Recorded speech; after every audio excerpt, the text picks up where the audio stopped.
Welcome back to the sweatshop, boys and girls. Today we're working on this 2010 Dodge Grand Caravan. What we're doing today on the Caravan is we are replacing the front brakes. As you can see here, I have a pair of good coated rotors that I'm going to put on this thing, and I have some Bosch pads. I like the Bosch pads, they're pretty decent. Of course, there are a number of different brands and brake qualities and all that stuff out there. For me, the basics are getting a good ceramic pad and something that's well known in terms of its brand name. Generally, that's not going to leave you in a bad position. And of course, get some coated rotors. There really is no point to getting non-coated rotors unless you live in like Florida or something where you're never going to see salt. Of course, what I'm going to be showing you is disassembling it and basically how we do it, the process that we go through here in the sweatshop, and I'll give you the torque specs and all that fun stuff. Of course, before we get started with today's video, do me a big favor, hit that subscribe button and the notification bell so you never miss one of my new videos. Okay, let's go ahead, get started, put this thing up in the air. If you are going to do this in the driveway, make sure you employ the use of jack stands if you're using a jack, because you don't want to die underneath your vehicle. Go ahead, fire off your wheel. Grab yourself a 19mm socket and a nugget gun. Remember, these things aren't exactly light, so, you know. Jesus.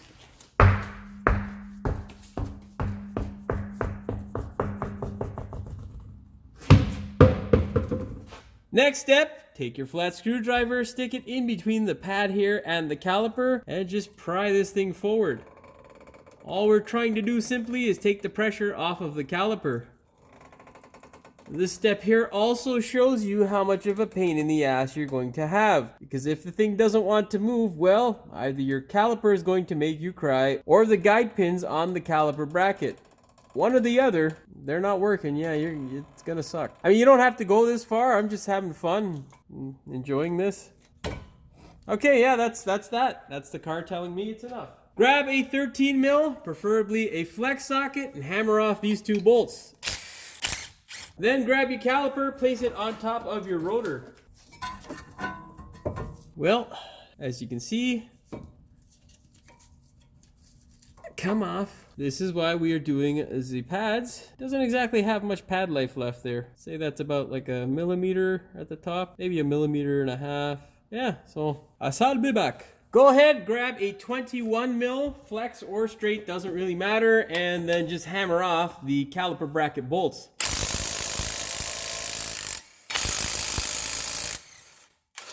God damn. Maybe you should wear a mask. You see all the dust that came off this pile of shit? It's disgusting. Of course, you're going to be doing both sides, but it is important not to mix them up. Of course, with your brake components out of the way, pull your rotor off. Oh, nice.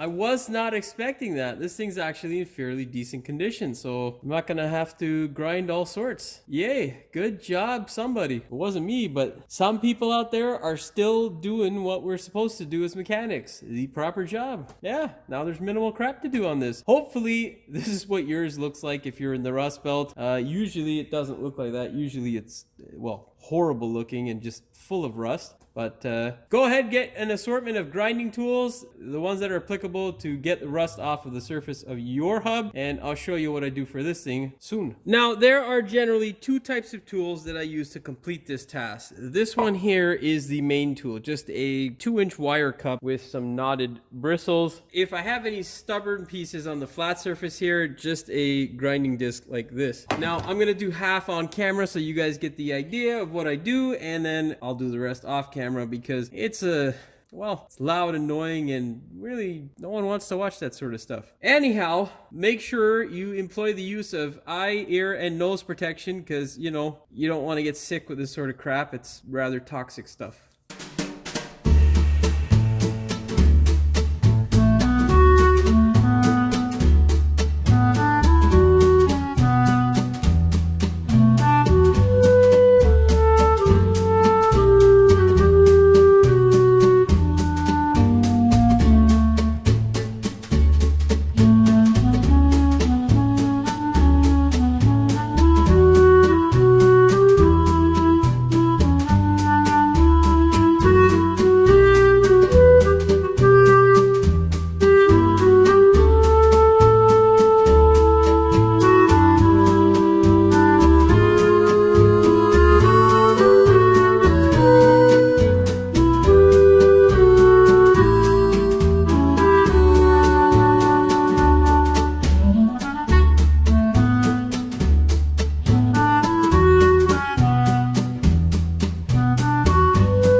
Well, as you guys heard, my compressor kicked in, so instead of just cutting the clip, I continued on, and this is the result you want. Essentially, you want to get rid of all the rust or anything that's going to cause an uneven surface that'll cause your rotor to wobble, because if it does, well, it's going to give you a headache. Now, of course, we can't just leave it like this. We've got to take our anti-seize and lather this thing up. So I'll show you what that looks like. This here basically is the result you want to end up with. Make sure you put a nice thick layer around the hub so that you don't have any room for moisture to grow and create rust, our not so wonderful friend. And you don't want to lay it on so thick in this region here that you get bristles that are stuck in the actual anti-seize that you can't notice, because that may also cause a wobble. Go ahead, take your rotor and stick it into place. There we go. Now we can move over to our favorite part of the job, which is servicing the caliper brackets. That was sarcasm. Now, when servicing the caliper bracket, there are a number of small things you want to look at to judge what is going to potentially be a headache. Of course, most times if your caliper bracket is relatively new, you're not going to have much of a headache. You will have the regular rusting and whatnot, but how you assess that is, first off, rotate these guys. If they move, that is a great sign. When your calipers are off of the vehicle, if your pads come out relatively easy with really you not having to hammer on them, that is also another good sign. That indicates that you don't have excessive amounts of rust behind the little clips here that I'm pulling off that are holding your pad into place. All in all, these guys here don't seem to be terribly bad. I think they were serviced fairly decently, and yeah, we're kind of lucky today. Get rid of your clips with a flat screwdriver. What you're going to do now is inspect in this area here. And of course, you can see there we have a considerable amount of rust. So your next step is going to be to get a couple of tools that are going to help you with this. Usually what I use for this guy here is the wire wheel and a square file. That usually takes care of this sort of stuff relatively easy. Sometimes I use a flat disc with a grinder or a really heavy abrasive wire wheel. Now, the other thing, which the reason why I'm not using it and is much better, is using a sandblaster. So if you have access to a sandblaster, my friends, blast away. It'll make your life considerably easier and much quicker. So I'm going to go take care of the rust, and I'll show you what it should look like after you've taken care of the rust. After the file, you want them to look like this, essentially. You want to get off as much of the scale as possible. The goal is not to remove material. Remember, we're just trying to get rid of the rust. After hitting them with the wire wheel, that's the result you should end up with. Remember, ear, eye, and nose protection, very important. Now, just inspect it, make sure you get in this crevice here quite well as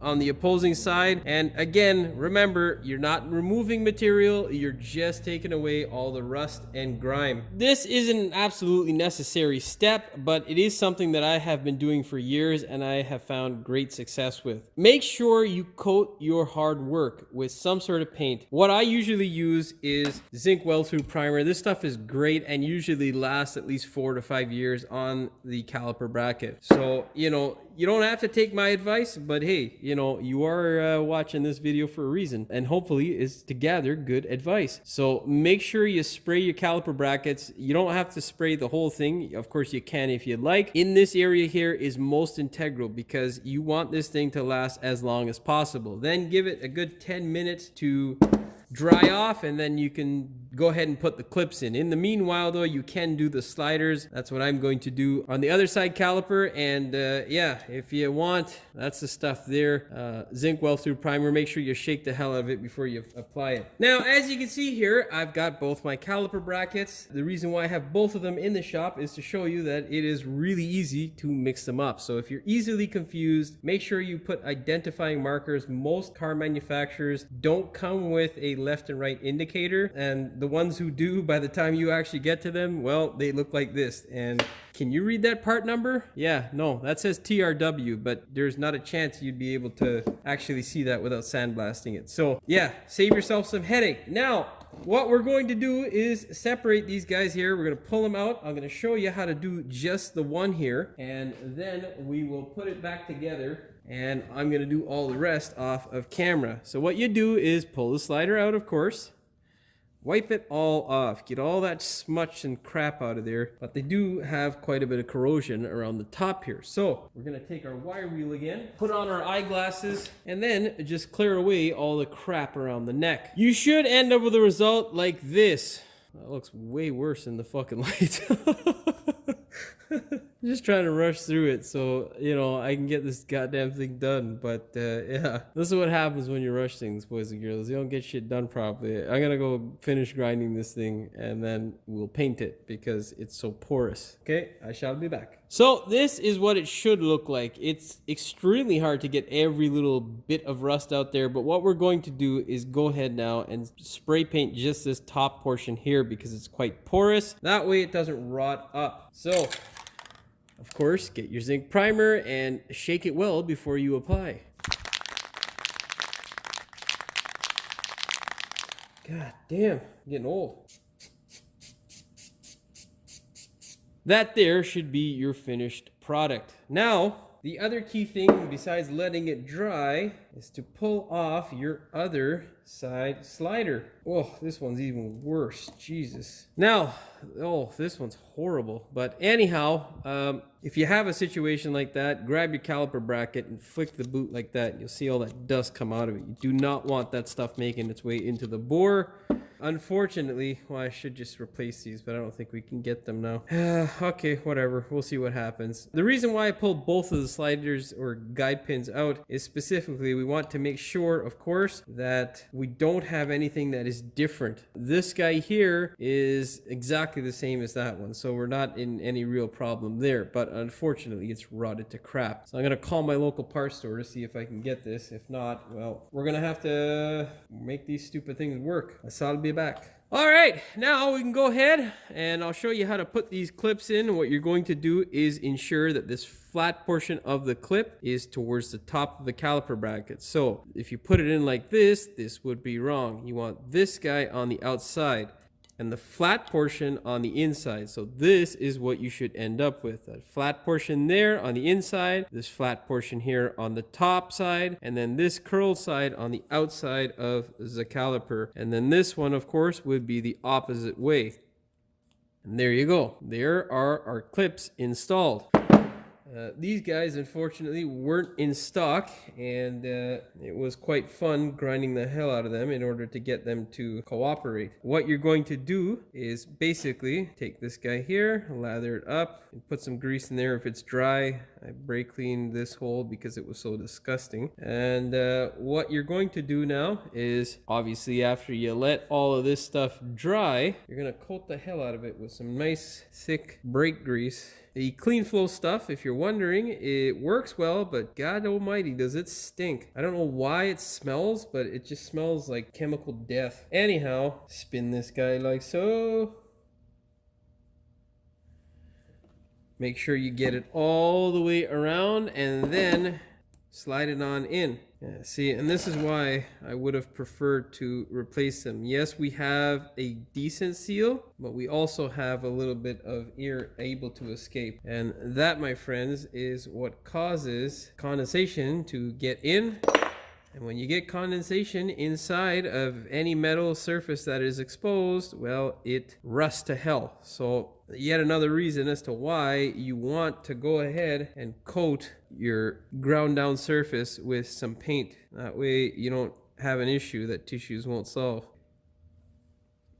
And you always put that little bead of grease up at the top. What that does is it creates a little area of non-moisture. Because if you leave it exposed, you can get moisture that builds up in the tip here. And also another good thing to that is grease gets very, it expands quite a bit when you heat it up. So if this guy ever gets seized in the body and you have a good chunk of grease up there, well, it's going to want to fire this thing out like a bullet. Christian, if you watch this video, you'll know exactly what I'm talking about. Because his caliper bracket, when I was servicing it, had that little chunk of grease, and it tried to take my arm off when the slider came out and bashed it. Anyhow, now I'll show you how to lubricate the clips, just so that, you know, this clip itself is not dragging on and you're not like, what the hell am I watching? Yeah, so there you go. That is pretty much all you need. You don't want it to be too thick. You obviously want it to be thick enough so that it'll last the duration of the brakes and however long they're going to be used for on the car. Okay, so I'm gonna go ahead now, finish up the rest of the caliper brackets. We'll anti-seize also the bolts that we use to put the caliper bracket back on the car, and we'll finish this guy up. Now, you can put your pads back in before you put them on the car or on the car itself, doesn't really matter. So what you want to do is, of course, just slide them in. What I like to do whenever I do this is you slide them in at a 45 or 35 degree angle, whatever, and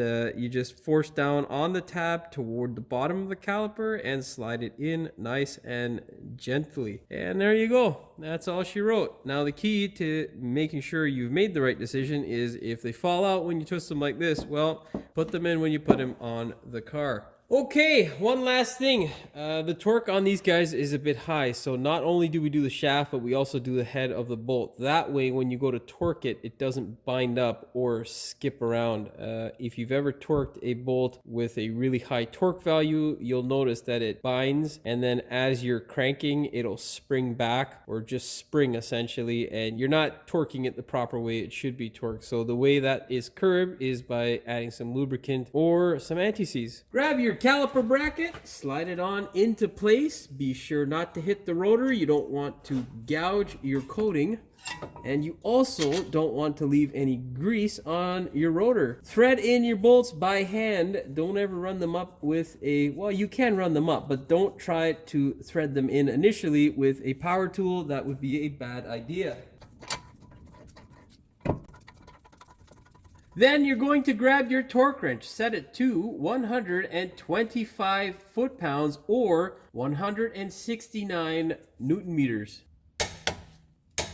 Now what you're going to do is grab your caliper and you're going to slowly depress the piston. Remember, this is not a steel piston, so you want to take your time with it, especially because you don't want to poke any holes with it if you're using a C-clamp. Of course, it is advised if you get the tool to force this thing back, but not really a huge deal if you don't have it.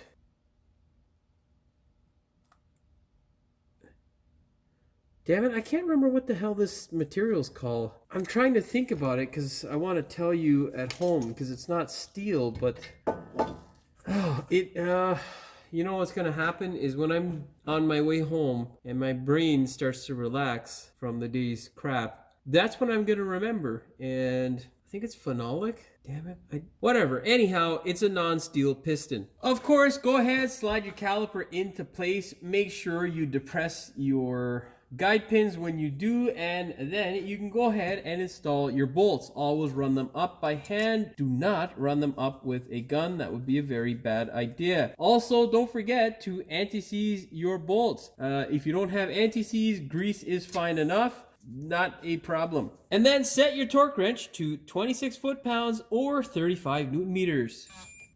Okay, now we can go ahead, turn our attention to the hub, and then we'll put our wheels back on. What you're going to do is, if you don't have any white lithium grease, you're going to spread a nice thick layer of anti-seize around the hub here, just so that you do not get any moisture building, and then you won't have any rust. There we go. Don't kick the camera, Jim. Now grab the wheel and lift it into place. The lower the car, the better, so you don't have your back slip out and break. They don't really have the mechanics back in mind when they design the wheel packages anymore. Well, with some of the cars coming with 22s as standard, and who knows where they'll be in a few years. Jesus.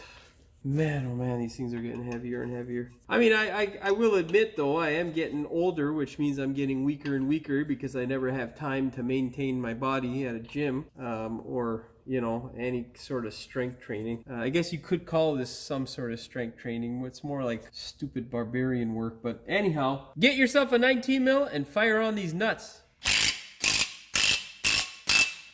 Set your torque wrench to 100 foot-pounds or 135 Newton meters. That's all she wrote. Now, the very last step is to go ahead and pump those brakes. It is the absolute most important step, because if you don't pump the brakes and you put this thing into gear and you hit something, well, all that money that you just saved yourself doing your own brakes isn't going to be nearly enough to repair your vehicle. So, heed the warning, pump the brakes, and make sure the pedal gets hard underneath your foot before you put the thing into gear. Of course, then you can go ahead, take the thing for a test drive, make sure that the job was done properly and you have no issues that tissues won't solve. Of course, that being said, hopefully you found the video entertaining as well as informative. If you did, please like, share, and subscribe. Don't forget to hit the notification bell so you never miss one of my new videos. And as always, thanks for watching. We will see you in the next one. What I always recommend is getting yourself a good pair of coated rotors. Make sure they're fully coated. If they're just partially coated, there really is no point. Yes, sometimes those And then as for rotor quality, really it is, I don't know what the fuck I'm saying. I'm tired now. I just want to go home. Fuck. Okay, whatever. What the fuck am I saying? You can see here, I've got a nice pair of, fuck that cocks compressor, man. What we're doing today in the sweatshop, I haven't said that in a long time. I won't go too in detail. Of course, most times, if your caliper bracket's relatively, this is what it should look like. You can focus, you fuck. Okay, it has been quite a while, not because of the job itself, but a bunch of other things, as well as this thing. What you're going to do now is, you're not going to care about that, people at home. Yeah, that was me trying to look for a way to fucking finish that sentence, because it's late. I had a late night last night, and I'm goddamn exhausted. Anyhow, that portion of the clip is just gonna end up in the bloopers and whatnot. But stop rambling, Jimmy. Hit that fucking stop button and finish up the rest. Now, this is a voluntary step. I mean, you can put these guys in as you put them back on the car. What? What the hell did I just say? And now, I will see you at the car. Where's my fucking stop button? I really thought that was going to be the whole thing there. Now I'm going to go ahead and do the other side. I'll hop back over. That sounds stupid. And then set your torque wrench to 26 foot-pounds or 35 newton meters. I said that weird. Okay, that's that. Now we can go ahead, turn our attention to the hub again, and then we'll put our wonderful heavy-tastic wheels on. That's stupid. Why are you not fucking working, stop thingy? Two things, grab some white lithium grease and spray it down. And if you don't have any white lithium grease like I do at the moment, I don't know. That didn't make any sense. Whatever. If you go out there and you hit something without pumping those brakes, what the fuck? Because you didn't pump those brakes, well, the money that you saved trying to do, fuck you, Hoist. Because if you, fuck. Of course, that being said, hopefully you found the video entertaining as well as insightful. If you did, I mean informative, oopsies.